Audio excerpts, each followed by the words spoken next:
Hey guys, it's time for today's Inspirational Vitamin. Today I'm going to be reading from Ecclesiastes, starting in chapter 3. It says, "There is a time for everything, and a season for every activity under heaven. A time to be born and a time to die.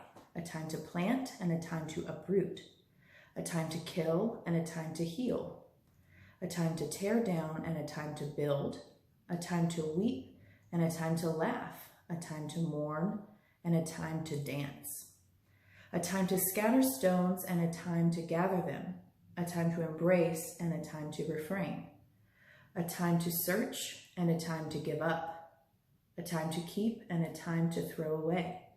A time to tear and a time to mend, a time to be silent and a time to speak.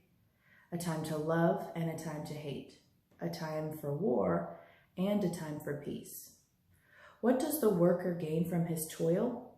I have seen the burden God has laid on men. He has made everything beautiful in its time. He has also set eternity in the hearts of men, yet they cannot fathom what God has done from the beginning to end. I know there is nothing better for men than to be happy and to do good while they live, that everyone may eat and drink and find satisfaction in all his toil.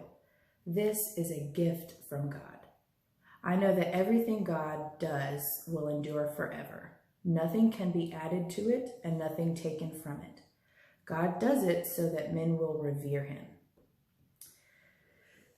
It's a long list, but I think during this time, it's easy to get so focused on this is going to last forever. Am I ever going to get to go back outside and see my friends? Am I ever going to be able to do X, Y, or Z?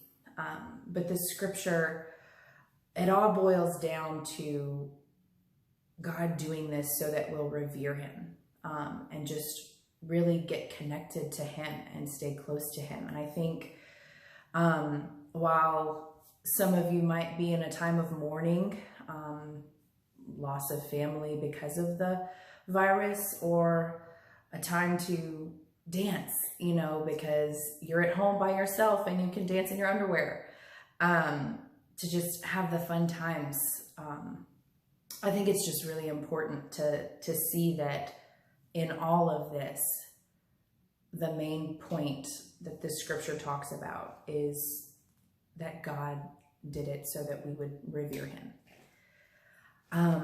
As far as the inspiration, I guess, I think I would just say, try to take today to think about why God is doing what he's doing in your life. Take time to be with him and to either dance with him or cry with him, but just take time to connect with God today.